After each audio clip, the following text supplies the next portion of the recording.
नमस्कार विद्यार्थी मित्रांनो, सीईटी बाय ग्लोबल ऑनलाईनमध्ये सर्वांचं स्वागत आहे. तर महाराष्ट्र MBA सीईटी 2026 साठी आपण प्रिपरेशन करत आहोत आणि त्यासाठी आजच्या व्हिडिओमध्ये आपण क्वांटिटेटिव्ह ॲप्टिट्यूड या युनिटवरती PYQs डिस्कस करणार आहोत, ज्यामध्ये आपला पूर्ण फोकस पर्सेंटेज, डिस्काउंट आणि प्रॉफिट अँड लॉस वरील प्रश्न जे आहेत जे तुमच्या एक्झामिनेशनमध्ये विचारले गेले होते त्यावरती असणार आहे. तेही आपण डिटेलमध्ये पूर्ण सोल्युशन बघणार आहोत. त्यामुळे सर्वांनी शेवटपर्यंत बघा आणि जास्तीत जास्त शेअर करा. त्याआधी सर्वात महत्त्वाची गोष्ट तुम्हाला सांगू इच्छितो, जे विद्यार्थी सिरियसली प्रिपरेशन करत आहेत येणाऱ्या MBA CET 2026च्या एक्झामिनेशनसाठी, जे की आपली 6 ते 8 एप्रिलमध्ये होणार आहे, ज्याची डेट आता फिक्स झालेली आहे. त्यासाठी आपण कंप्लीट कोर्स प्रोव्हाइड करत आहोत, ज्याची बॅच आजपासून सुरू होत आहे.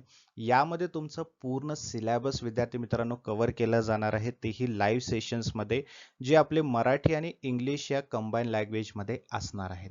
जर काही कारणास्तव तुमचं लाईव्ह सेशन मिस झालं तर त्याचं रेकॉर्डेड सेशन सुद्धा तुम्हाला अवेलेबल होणार आहे. सो तुमचा कुठलाही सेशन मिस होणार नाही आणि तुमचं प्रिपरेशन कंटिन्यूमध्ये चालू राहील. त्यासोबतच topic wise MCQs, full syllabus notes, full syllabus mock test सुद्धा तुम्हाला प्रोव्हाइड केले जाणार आहेत. या MCQsच्या थ्रू तुम्ही प्रॅक्टिस करू शकता. नोट्स तुम्हाला दिले जाणार आहेत, जेणेकरून तुम्ही तुमचे शॉर्ट नोट्स वाचून तुमचा कन्सेप्ट क्लिअर करू शकता. इवन एक्झामिनेशनला जायच्या आधी सुद्धा या नोट्सचं प्रिफर करून तुम्ही तुमचा रिव्हिजन करू शकता.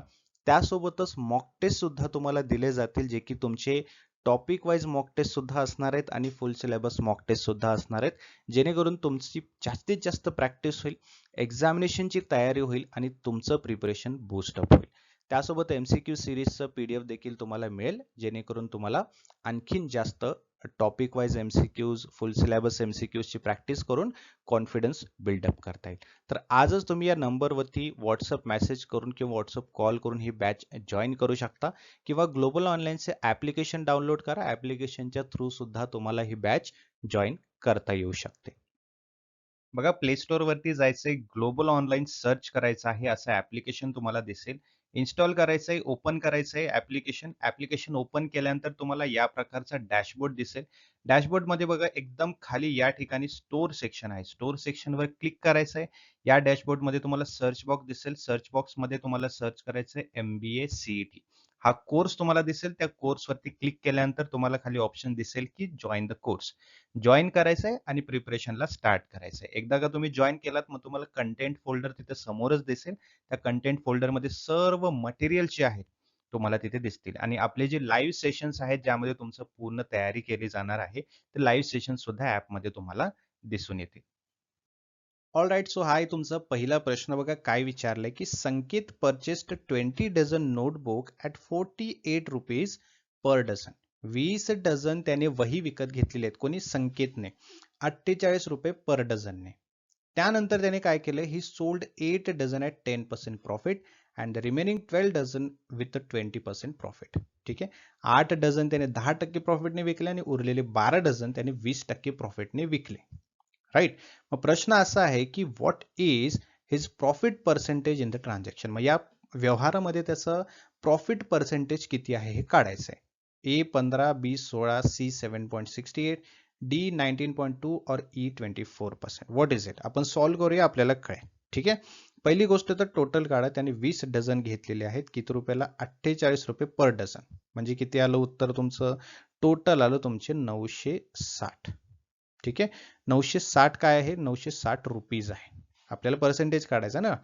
बघा पुढे त्याने 8 डझन विकलेले आहेत. 8 डझन आपण 48 रुपयाने जर विकलं तर किती यायला पाहिजे उत्तर? 8 डझन 48 रुपयाने केलं तर येतं उत्तर 384, 384 रुपीज. करेक्ट? 384 रुपीज. आता हे 384 आहे, यामध्ये त्याला 10% प्रॉफिट सुद्धा झालेला आहे. मग 384 इंटू 1.1. 1.1 का केलं? कारण 100% मध्ये त्याला 10% प्रॉफिट आहे. राईट. प्लस करायचं आपल्याला. 110 होतं है ना.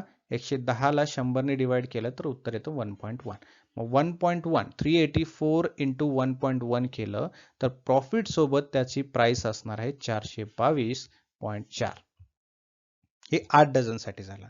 तसंच आपल्याला काय करायचं आहे 12 डझनसाठी. आता 12 डझनसाठी वेगळं कॅल्क्युलेशन करायची गरज आहे का?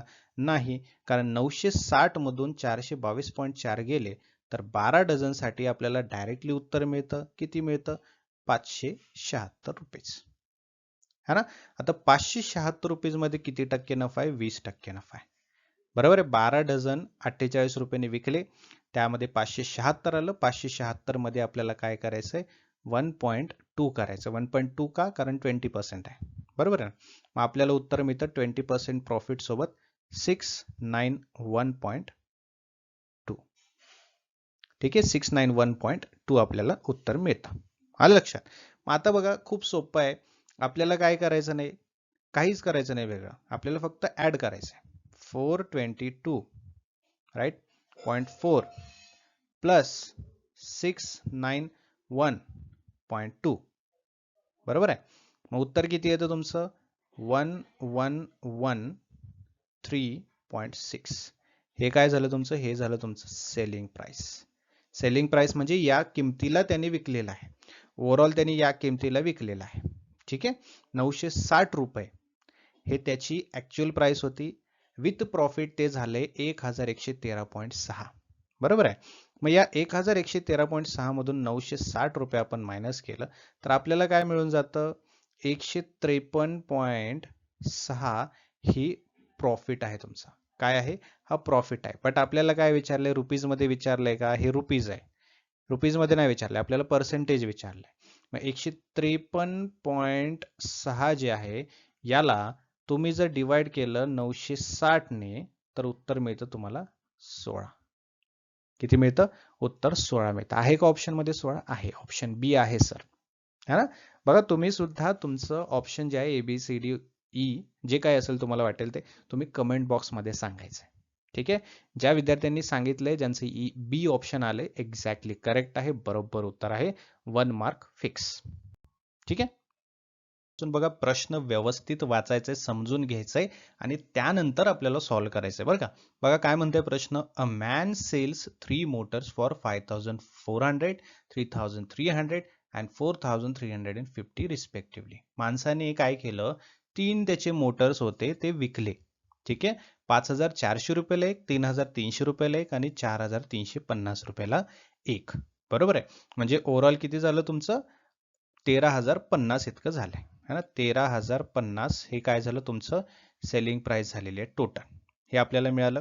बघा पुढे काय म्हणतंय? He makes 20% profit on the first. म्हणजे 5400 ही 20% प्रॉफिट सोबत आलेली किंमत आहे. बरोबर आहे. त्यामध्ये 20% हा तुमचा प्रॉफिट असणार आहे, बाकीची तुमची पूर्ण कॉस्ट प्राइस असणार आहे. ठीक आहे. त्यानंतर 10% profit on the second, but on the whole म्हणजे ओव्हरऑल 13,050 वरती 75/8% त्याने काय केलेलं आहे? लॉस त्याला झालेला आहे. मग थर्ड मोटरची किंमत काय असेल असा प्रश्न विचारलाय. ठीक आहे. आता आपल्याला काय करावं लागेल? ऍक्च्युअल कॉस्ट प्राइस काढावी लागेल. पहिली कॉस्ट प्राइस काढूया आपण. तर 5400 ते पण 20% वर, म्हणजेच 20% इन द सेन्स 100% प्राइसच्या 20% एक्स्ट्रा आहे, म्हणजे 1.2 आपण कन्सिडर करणार. जर 120 डिवायडेड बाय 100 केलं तर 1.2 आपल्याला मिळतं. बरोबर आहे. मग 5400 डिवायडेड बाय 1.2 आपण केलं तर उत्तर येतं आपल्याला किती? 4500. करेक्ट. 4500 येतं, म्हणजे ही ऍक्च्युअल कॉस्ट प्राइस आहे पहिल्या मोटरची. दुसऱ्या मोटरची कॉस्ट प्राइस काढली तर किती आहे? 3300 भागिले 1.1 करायला लागेल, कारण 10% आहे ना. मग 110 डिवायडेड बाय 100 केलं तर 1.1 येतं आणि 3300 भागिले 1.1 केलं तर आपल्याला उत्तर मिळतं 3000. ठीक आहे. सो कॉस्ट प्राइस जी आहे 4500 पहिल्या मोटरची, दुसऱ्याची 3000, तिसऱ्याची आपल्याला काढायची आहे. आलं लक्षात? मग टोटल केलं तर सेलिंग प्राइस आहे 13,050. ओके. 13,050 आपली सेलिंग प्राइस असणार आहे आणि त्यामध्ये लॉस झालेला आहे 75/8%. म्हणजे त्याचं उत्तर असणार आहे, जर आपण 100% सोबत केलं, जसं आपण 120 आणि 110चं केलं तर तसंच आपण केलं तर उत्तर येतं 1 मायनस, म्हणजे 100% है ना, त्याचं 1 असणार आहे. 1 मायनस काय येईल तुमचं? 1 मायनस 0.09375. ठीक आहे. हे जर आपण केलं तर उत्तर मिळतं आपल्याला 0.90 625 राईट. मग 13,050 टोटल सेलिंग प्राइस बरोबर आहे, भागिले ओके 0.90625 जर आपण केलं तर उत्तर मिळतं आपल्याला 14,400. ठीक आहे, 14,400. आता या 14,400 मधून जी ऍक्च्युअल कॉस्ट प्राइस आहेत त्याला आपल्याला काढायचं आहे बाहेर. मग आपल्याला मिळेल तिसऱ्या मोटरची किंमत. म्हणजे पहिला आणि दुसरं मोटरची किंमत आपण बाजूला काढली तर उर्वरित रक्कम जी असणार आहे ती काय असणार आहे, तिसऱ्या मोटरची. बरोबर आहे ना. मग 14,400 total price without profit and loss. ठीक आहे, मायनस 4,500 मायनस 3,000 राईट. उत्तर काय येईल तुमचं 6,900. आहे का ऑप्शन मध्ये? येस, ऑप्शन डी 6,900 त्याचं उत्तर येणार आहे. ठीक आहे, व्यवस्थित प्रश्न समजून घ्या. आपल्याला तिन्ही प्राइस दिलेली आहेत. ठीक आहे, तिन्ही प्राइस 5,400, 3,300, 4,350 दिलेला आहे. बरोबर आहे. मग यामध्ये ओव्हरऑल आपल्याला प्राइस दिल्यानंतर, ओव्हरऑल काढल्यानंतर त्यामध्ये लॉस आपल्याला बाहेर जर काढायला जमलं तर आपल्याला तिसऱ्या मोटरची किंमत काढता येते. आलं लक्षात? सो या पद्धतीने तुम्हाला सॉल्व्ह करायचंय, बाकी काहीही अवघड जाणार नाही. पुढचा प्रश्न बघा, व्यवस्थितपणे समजून घ्या. A seller offers his customer a discount of 30%. है ना. सेलरने काय केले, विक्रेत्याने काय केले की त्याच्या कस्टमरला 30% डिस्काउंट दिलेला आहे. If the price is 50% above the cost price. Cost price selling price मध्ये फरक असतो. सेलिंग प्राइस म्हणजे जी ऍक्च्युअल फायनल प्राइस असते ज्यामध्ये प्रॉफिट वगैरे आपला ऍड झालेला असतो, आणि कॉस्ट प्राइस म्हणजे विदाउट प्रॉफिट ती कॉस्ट असते. बरोबर आहे. मग बघा 50% जास्त आहे, कॉस्ट प्राइसच्या 50% जास्त त्याची किंमत आहे, आणि जास्त किंमत असून सुद्धा त्यामध्ये 30% डिस्काउंट दिले. मग प्रश्न असा आहे की how much profit does the seller make. मग विक्रेत्याला प्रॉफिट नफा किती झाला, 7%, 10%, 5%, 20% की 12.5%. खूप सोपं आहे बघा. आता कॉस्ट प्राइस काय आपण धरूया, 100 धरूया है ना, आणि त्यांनी सेल केलेला आहे कितीला, 50% जास्तने. राईट. मग ते मार्केट प्राइस आपण धरूया किती असायला पाहिजे, 150 असायला पाहिजे, 50% जास्त म्हटल्यानंतर. बरोबर आहे. मग आपण आता सेलिंग प्राइस काढू, म्हणजे त्यांनी कितीला विकलेला आहे, म्हणजे आपल्याला नफा काढता येईल. बरोबर आहे. 150, त्यामध्ये पण 30% डिस्काउंट दिले त्याने, म्हणजे 70% त्याचं काय असणार आहे, जे विकलेलं भाग असणार आहे ना. मग आपण काय करूया, इंटू 0.7 करूया, आपल्याला उत्तर मिळतं 105. बरोबर आहे. 105 तुमची सेलिंग प्राइस आहे. मग सेलिंग प्राइस 105 आहे, तुमची कॉस्ट प्राइस 100 आहे, त्यातून मायनस करा है ना, उत्तर किती मिळेल, 5. आलं लक्षात. म्हणजे तुमचा 5% नफा त्यामध्ये असणार आहे. सोपं आहे ना. त्यामुळे ऑप्शन सी आपला 5% नफा हे त्याचं राईट आन्सर येतं. पुढचा प्रश्न, by selling 45 lemons for 40 rupees a man loses 20%. 45 लिंबू 40 ने विकले तर माणसाला त्या 20% तोटा होतोय. How many should he sell for 24 rupees to gain 20% in the transaction. बरोबर आहे. मग त्याला 24 रुपयाने लिंबू विकायचे असतील आणि 20% नफा मिळवायचा असेल तर त्याला किती लिंबू विकावे लागते. ठीक आहे, सोपं आहे. कॉस्ट प्राइस दिलेली आहे है ना, किती दिलेली आहे, 40 दिलेली आहे. बरोबर आहे. आणि तेही 20% तोट्याने, म्हणजेच डिवायडेड बाय 0.8 जर केला आपण, 0.8 का, कारण 100% मध्ये सुद्धा तोटा झाला 20% है ना, मग 80% होणार. 80 म्हणजेच काय, 0.8. बरोबर आहे. मग 40 बाय 0.8 जर केलं तर आपल्याला उत्तर मिळतं 50 रुपये. ठीक आहे, कॉस्ट प्राइस.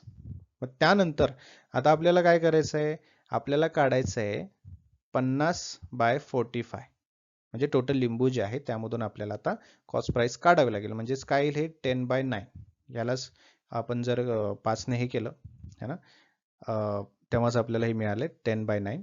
बरोबर आहे. म्हणजे हे काय झालं तुमचं, हे झालं तुमचं कॉस्ट प्राइस. आता आपल्याला काढायचे सेलिंग प्राइस विथ 20% प्रॉफिट.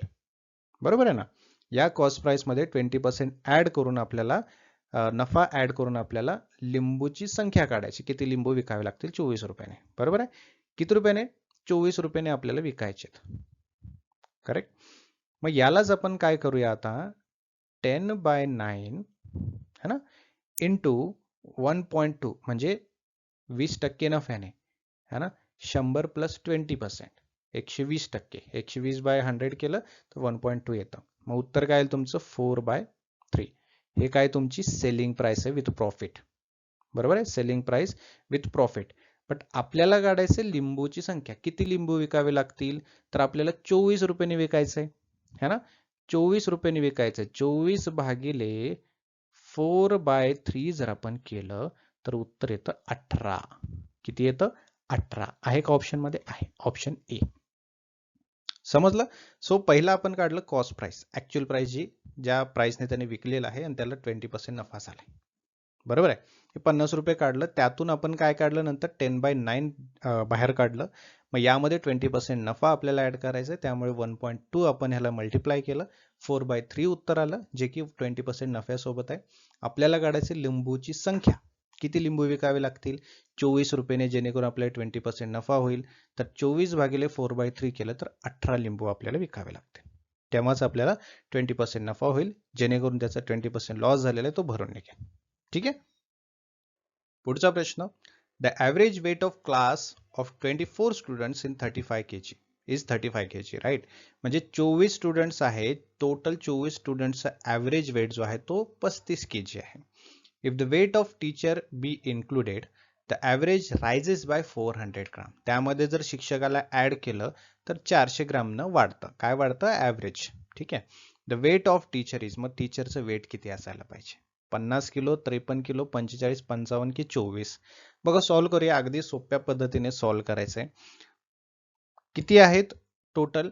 24 विद्यार्थी आहेत, त्यांचा ॲव्हरेज 35 आहे. बरोबर आहे. 24 विद्यार्थी आहेत, राईट. त्यांचं ॲव्हरेज आहे 35. बरोबर आहे. म्हणजे 840 किलो झालेला आहे. बरोबर आहे. त्यानंतर 400 ग्रामनं त्यामध्ये वाढ झाली, शिक्षकांचं वजन वाढल्यामुळे, त्यामुळे 400 ग्रामनं त्यात वाढ झालेली आहे. बरोबर आहे ना. 400 ग्रामनं वाढ झाल्यामुळे आपण काय करणार, त्यामध्ये 35.4 झालेला आहे ना. यामध्ये 35.4 झालेला आहे. करेक्ट. मग आता तेच आपण काय केलं, 25 गुणिले 35.4 केलं तर उत्तर किती यायला पाहिजे? 885 है ना. 885 kg यायला पाहिजे. मग 885 मायनस 840 केलं तर उत्तर किती येतं? 45 kg. आहे का 45 kg? आहे, ऑप्शन सी. किती सोपं आहे बघा. 35 हे ॲव्हरेज आहे 24 जणांचं. त्यानंतर एक जण जर मध्ये वाढला तर तो होतो 35.4, 35.4. म्हणजेच 24 मध्ये एक गेला, 25 झाले, आणि 35 मध्ये 400 ग्राम ऍड झालं, म्हणजे 35.4 झालं. मग 25 गुणिले 35.4 गेलं तर 885 त्यांचं ओव्हरऑल वेट येतं, है ना.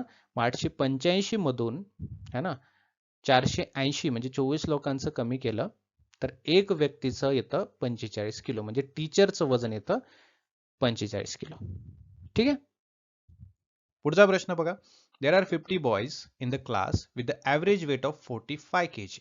45 किलो ॲव्हरेज वजन असणार आहे 50 विद्यार्थ्यांचं जे क्लासमध्ये आहेत. बरोबर आहे. When one boy leaves the class, the average reduces by 100 gram. जेव्हा एक विद्यार्थी, एक मुलगा क्लास सोडतो तर त्याचं ॲव्हरेज वेट होतं, म्हणजे ओव्हरऑल ॲव्हरेज वेट होतं, 100 ग्राम ॲव्हरेज वेट मधून कमी होतं. ठीक आहे. म्हणजे 45 kg ओव्हरऑल वेट मधलं 100 ग्राम हे कमी होणार आहे. का? कारण एक विद्यार्थ्याने क्लास सोडलेला आहे. ठीक आहे. Find the weight of the boy who left the class. तर ज्या विद्यार्थ्याने क्लास सोडलेला आहे त्याचं वेट काय असेल, त्याचं वजन काय असेल? 42.9, 49.9, 40.9, 39.9 और 49. What will be it? So we need to calculate it. Okay. पहिलं बघा, 50 विद्यार्थी आहेत, 45 ॲव्हरेज आहे, म्हणजे किती झालं टोटल? मग त्याचं झालं 2250. ठीक आहे. 2250 हे टोटल झालं. बरोबर आहे. पुढे बघा. आता 50 मधला एक गेलेला आहे, म्हणजे इथे झालं 49. करेक्ट. आणि त्यानंतर 45 मधलं 100 ग्राम कमी झालेला आहे. बरोबर आहे. म्हणजे 44.9 असायला पाहिजे. करेक्ट. मग याचं आता ॲव्हरेज काय निघणार आहे? याचा ॲव्हरेज निघणार आहे 2200. राईट. 2200 kg. मग काय करायचं आपल्याला? काय नाही करायचं. 2250 मधून 2200 मायनस करायचं आहे ना. मग उत्तर किती येईल? उत्तर येईल तुमचं, 0.1, 2200 0.1 यायला पाहिजे है ना. 0.9 आहे ना इथे, त्यामुळे 2200.1 असायला पाहिजे इथे. मग उत्तर काय येईल तुमचं? उत्तर येईल तुमचं 49.9 kg. आहे का ऑप्शन मध्ये? आहे, ऑप्शन बी. ठीक आहे. पुढचा प्रश्न बघा. Batsman scores 98 runs in his 19th inning and this increases his average by 4. बघा, एका बॅट्समॅनने 98 रन केले त्याच्या 19व्या इनिंगमध्ये आणि त्यामुळे त्याचा ॲव्हरेज जो आहे तो वाढलेला आहे 4 ने. ठीक आहे.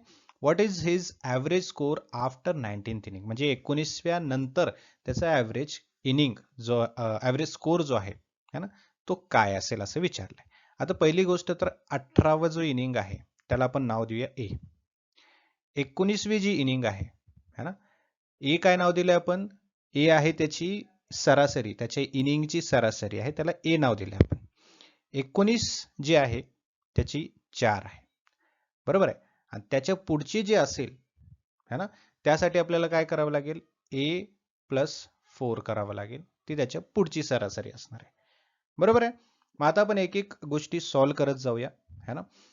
बघा, आधीच्या 18 इनिंगचा स्कोर जो आहे त्याचा तो आहे ए, म्हणजेच 18A आपण करू शकतो, बरोबर आहे, म्हणजेच 18वी इनिंग, बरोबर आहे. त्यानंतर 19व्या आपण काढूया. 19व्याचं तर आपल्याला दिलेलं आहे है ना. 19व्या इनिंग मध्ये त्याने 98 रन केले होते, म्हणजेच 18A प्लस 98, राईट. 19व्या इनिंग मध्ये त्याने 98 रन केल्यामुळे त्याचे एकूण रन जे झाले ते 18A प्लस 98 असायला पाहिजे, बरोबर. त्याच्यानंतर है ना, त्याची जी नवीन सरासरी आहे 19 इनिंग नंतर ए प्लस 4 असायला पाहिजे, बरोबर आहे. म्हणजे total run divided by number of innings केलं तर आपला ॲव्हरेज निघतो है ना, ॲव्हरेज निघतो, बरोबर आहे. मग त्यानुसार जर बघितलं तर 18A बरोबर प्लस 98 है ना, आणि डिवायडेड बाय 19 जो त्यांनी आता स्कोर केलाय, बरोबर, is equal to A plus 4, बरोबर. आता हे इक्वेशन आपण जर सॉल्व्ह केलं तर आधी 18A है ना plus 98 right is equal to 19A plus 76 यायला पाहिजे, बरोबर. पुढे बघा, त्याच्यानंतर सॉल्व्ह करत जा आहे ना. 18A 18A मायनस 19A है ना is equal to 76 minus 98. Okay, so minus A is equal to minus 22 यायला पाहिजे. So A is equal to 22 यायला पाहिजे, बरोबर आहे. आता बघा, आता जी ए प्लस 4 जे आपण केलं होतं, मग ए तर आपल्याला मिळाले. आता ए काय आहे? 22 आहे. ए इज इक्वल टू 22 आपल्याला मिळाले. मग ए प्लस 4 म्हणजे 22 प्लस 4 केलं तर आपल्याला उत्तर मिळतं 26. आहे का ऑप्शन मध्ये 26? आहे, ऑप्शन ए. ठीक आहे. सो अशा पद्धतीने त्याची पुढच्या इनिंगचा जो ॲव्हरेज स्कोर असणार आहे तो असणार आहे 26. पुढचा प्रश्न बघा. A reduction of 20% in a price of sugar enables housewife to purchase 6 kg more for rupees 240. Okay, what is the original price per KG of sugar? काय झाले बघा, 20% कपात झाल्यामुळे, साखरेच्या किमतीत 20% कपात झाल्यामुळे आता गृहिणी काय करते की 6 किलो जास्त परचेस करू शकते, 6 किलो जास्त विकत घेऊ शकते. काय? साखर, ते पण 240 रुपयाला, राईट. मग त्या साखरेची ओरिजिनल प्राइस पर केजी किती असणार आहे हे आपल्याला विचारलंय. ठीक आहे. 14, 10, 12, 15, 18. बघा, सॉल्व्ह करूया. अगोदर आपल्याला काय करावं लागेल? आपल्याला मानावं लागेल की मूळ किंमत जी आहे ती काय आहे? मूळ किंमत आहे तुमची P. Okay, just assume P is the price of the sugar. Okay, आता पी रुपये प्रति किलो आहे, म्हणजेच किंमत 20% कमी झालेली आहे. म्हणजे काय झालंय? पी ला आपण काय करू शकतो? 0.8 पी करू शकतो, बरोबर आहे. 0.8 पी, कारण 20% ने कमी झालं ना. 100% त्याची प्राइस आहे, 20% कमी झालं म्हणजे 80% राहिलेली आहे. आता त्यालाच आपण डिवायडेड बाय 100 केलं तर 0.8 पी येतं आपला. ठीक आहे, 0.8 पी म्हणजेच 80%. ठीक आहे. आता आपल्याला काय दिले? 240 रुपये मध्ये 6 किलो आपल्याला मिळते है ना, 6 किलो जास्त मिळत आहे आपल्याला. मग आधीची जी मूळ किमतीला, म्हणजे आधी मूळ किमतीला 240 रुपयात जितकी साखर मिळायची, आता 20% कमी किमतीला 240 रुपयात तितकीच साखर 6 किलो पर्यंत जाते. तितकीच साखर प्लस 6 किलो असं आपल्याला मिळते, राईट. 6 किलो जास्त मिळते. जितकी अगोदर 240 ला मिळायची त्यामध्ये आणखीन 6 किलो ऍडिशन मिळते, बट प्राइस मध्ये काही चेंज झालं नाही, 240 रुपयेच असणार आहे. बरोबर आहे, असं झालेलं आहे. मग 240 रुपयाला मिळणारी साखर म्हणजे काय करणार आपण, 240 है ना divided by P kilo, P KG है ना. आता 20% कमी झाले म्हणजे त्याची नवीन किंमत काय 0.8 पी आहे. मग इथे असायला पाहिजे 240 डिवायडेड बाय 0.8 पी. बरोबर आहे, 0.8 पी असायला पाहिजे. मग आता हे 0.8 पी सॉल्व्ह करून घ्या तुम्ही, है ना.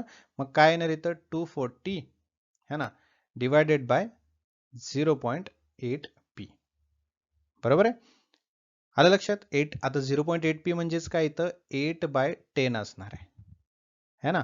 मग इथे काय होईल पुढे 240 इंटू 10 डिवायडेड बाय 8 पी. बरोबर, म्हणजेच काय येते इथे आता बघा पुढे